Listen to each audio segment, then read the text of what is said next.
And you've worked with BlackRock previously. I mean, how do you feel about the change into this space? I mean, when you're still doing the same thing, fundraising, how does that feel different? I mean, I suppose that was a long time ago, but I got into the space because I got a bad gut, and I went to see 8 gastroenterologists over the period of about 5 years, and none of them asked me about how I was living my life. There was very little direction around what I should be eating. You know, in their eyes, dairy, wheats, ultra-processed food, there was not enough data to say that it was necessarily bad for me. And in fact, it's even recommended, isn't it, by the government to eat as part of the food pyramid they recommend, right? Yeah. It's quite a funny South Park episode when Eric Cartman discovers that if they put the food pyramid upside down, it will solve America's obesity problem. Right. And whether or not, I can't remember what the American food pyramid looks like, but there's definitely some sense there. But I suppose I was diagnosed with ulcerative colitis, which is a sliding scale towards Crohn's. It's chronic, and it's in the British medical community at least 8 years ago, there was no way of stopping that evolution.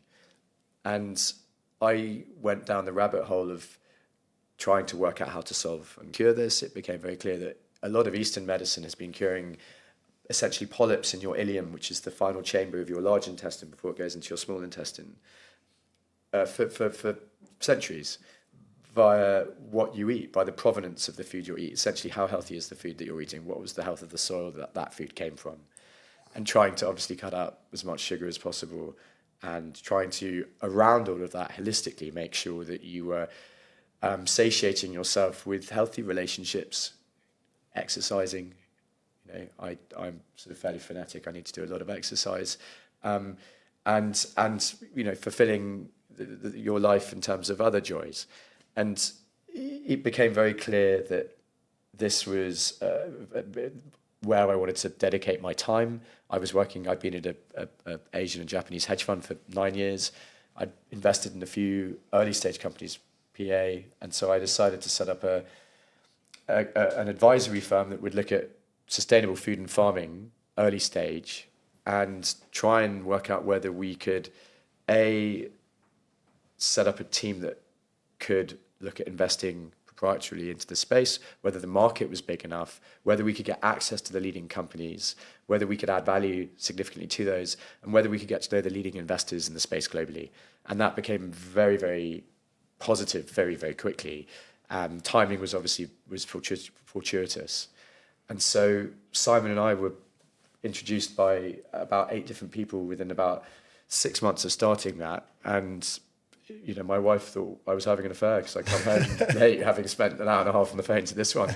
And we had matching, very complementary skill sets. And yeah. Because your background was already impact investing, so you were already in the space, right? Yeah. You joined in. 15 years in early stage impact investing. Right. And that was more general. And then you decide to focus on the food system together. Yeah, but you know, as Chris has described, very personal. It's also deeply personal to me. I grew up with biodynamic, organic horticulture as my family's passion and obsession. So I've been growing vegetables and fruits and turning compost since I was 4 years old. Right. So, you know, I entered the world as an adult, and I was sort of amazed at what was sort of going. I'd never liked the food system. Right. And also within impact investing, where I did a lot of work around renewable energy and battery storage technologies in the early days, and affordable housing and sustainable products, alternatives to plastics. You know, you name it. I've done some work on one of the SDGs, or worked with some pretty interesting startups and investors.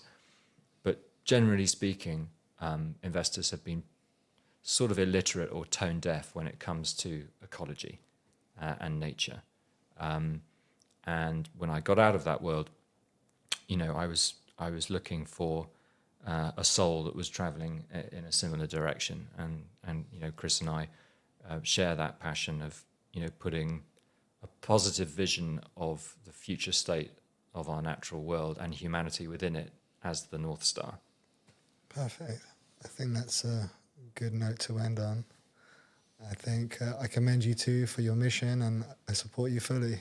And thanks for joining me here today and sharing your vast fountain of knowledge with the listeners. Thanks, Darius. Really appreciate it, Darius. Thanks a lot. Thanks.